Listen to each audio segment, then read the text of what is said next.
నమస్తే అండి. మీ పేరు? గురుమూర్తి రెడ్డి. ఇక్కడ విజయవాడ పశ్చిమం నుంచి ఆసిఫ్ గారు నిలబడుతున్నారు.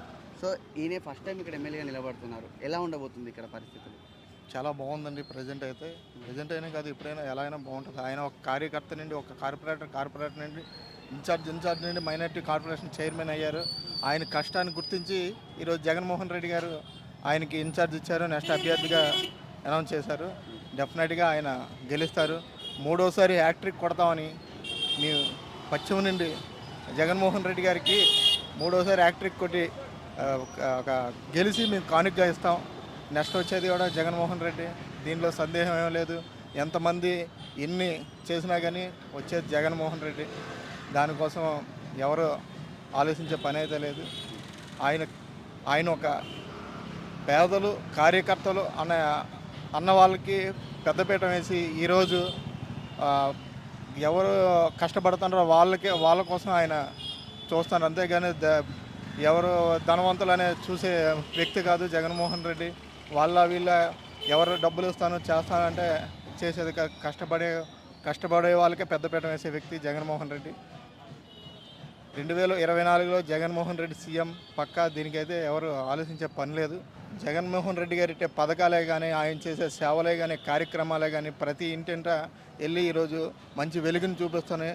అలాగే ఎవరు ఎన్ని అనుకున్నా కానీ సైకిల్ అనేది ఇరిగి తుప్పుపడి బయట రోడ్డు మీద ఉండాలి, గ్లాస్ ఎప్పుడు బార్లో ఉండాలి, ఫ్యాన్ అనేది ఇంట్లో 10 మందికి స్వచ్ఛమైన గాలి వేసి పథకాలతో వాళ్ళకి అన్ని విధాలుగా అనుకూలంగా ఉంటుంది. కాబట్టి అందరూ ఫ్యాన్నే గుర్తిస్తారు. ఎప్పుడు తిరిగేది ఫ్యాన్. నమస్తే అమ్మ. మీ పేరు?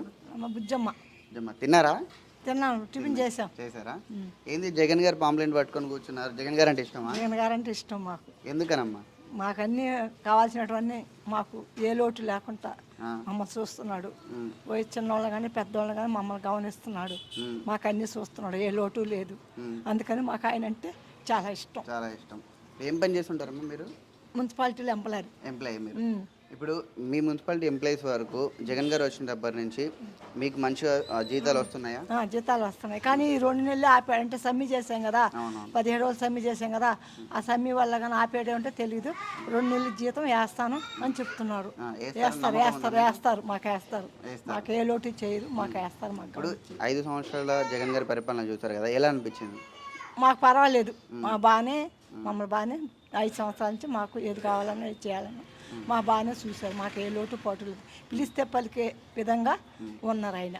మరి మాకు ఏ లోటు లేదు. జగన్ ఈసారి కూడా ఆయనకే మేము ఓటు వేయాలని మున్సిపాలిటీ వర్కర్స్ అంతా అనుకుంటున్నారు. అయితే ఇప్పుడు ఇక్కడ నుంచి ఆసిఫ్ గారు నిలబడుతున్నారు, షేక్ ఆసిఫ్ గారు. సో ఆయన ఇక్కడ గెలిచే అవకాశం ఉంది. ఆయన ఎలాంటి వ్యక్తి అండి? ఆయన సంగతి మనకు తెలియస్తారు. ఆయన ఇవాళ ఇప్పుడే గారు వచ్చారు. గెలవాలని అనుకుంటున్నాం కానీ ఆయన గురించి కొత్తగా నిలబడుతున్నారు కదా, నిలబడుతున్నారా అందుకని తెలియదు. ఈయన మటుకు మాకు తెలుసు. కానీ ఆయన గెలవాలి, ఆయనకే వేస్తాం ఓటు అని మా వర్కర్స్ ఆయన పేరేంటయ్యా? శేఖర్. ఆయనకే ఓటు వేయాలని మా వర్కర్స్ అంతా అనుకుంటున్నాం. ఆయనకే వేస్తాం. అంటే ఇప్పుడు మీరు ఇక్కడ అభ్యర్థితో సంబంధం లేకుండా కేవలం జగన్ గారు ఎవరు నిలబెట్టినా ఓటేస్తారు? అంతే. ఎవరు నిలబెట్టినా ఓటేస్తాను. మాకు ఆయన అంటే ఇష్టం. మాకు ఏ లోటు పాటు లేకుండా చూస్తున్నారు, మమ్మల్ని గమనిస్తున్నారు. కానీ మేము ఏది అడిగినా పిలిచే విధంలో పలికే విధంగా ఉన్నారు ఆయన. సార్ ఇక్కడ ఫస్ట్ టైం ఆసిఫ్ గారు నిలబడుతున్నారు. ఎలా ఉండబోతుంది? గెలిచే అవకాశాలు ఉన్నాయంటారు ఇక్కడ?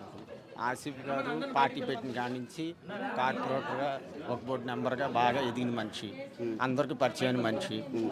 పశ్చిమ నియోజకవర్గంలో బెంపర్ మెజార్టీతో గెలుస్తారు. ఇప్పుడు ఆయన గెలిస్తే ఇక్కడ మీకు ఏమేమి అభివృద్ధి పనులు జరుగుతాయని మీరు అనుకుంటున్నారు?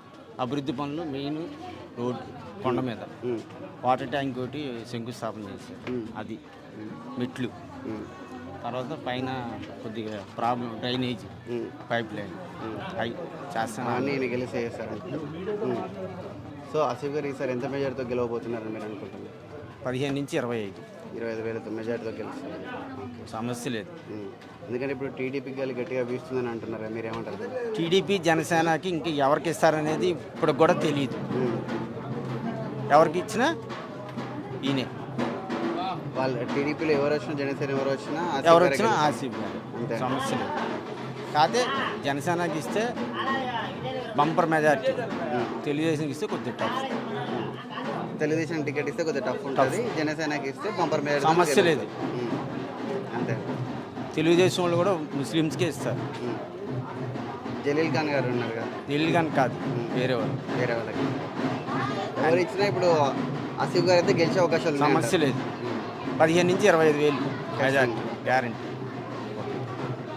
జగన్ గారు చెప్పింది కరెక్ట్ అండి. ఫ్యాన్ ఎక్కడ ఉండాలి? బెడ్రూమ్లో ఉంటుంది. గ్లాస్ ఎక్కడ ఉంటుంది? డస్ట్బిన్లో ఉంటుంది. సైకిల్ ఎక్కడ ఉంటుంది? ఇంటి బయట ఉంటుంది. అది కరెక్టేగా, ఆయన అబద్ధం ఏం కాదుగా చెప్పింది. ఓకే, నా వర్షన్ కూడా అది. సార్ నమస్తే సార్, మీ పేరు? ప్రసన్న కుమార్ అండి. సార్ ఇప్పుడు విజయవాడ పశ్చిమ నుంచి ఫస్ట్ టైం షేక్ హసీఫ్ గారు నిలబడడం జరుగుతుంది. సో ఇక్కడ గెలిచే అవకాశాలు ఉంటాయంటారా? ఆయనను ప్రజలు ఓన్ చేసుకోగలుగుతారా? సామాన్య కార్యకర్తగా నిలబడి ఒక కార్పొరేటర్ స్థాయికి ఎదిగి అనేక రకాలుగా మైనారిటీలు కావనివ్వండి, మామూలు హిందువులు కావనివ్వండి, ఏ రకంగా అయినాయండి అందరికీ అందుబాటులో ఉన్న వ్యక్తి షేక్ ఆసిఫ్ భాయ్. అలాగే మైనారిటీకి సంబంధించిన పదవి కూడా అందుకున్నారు వారు.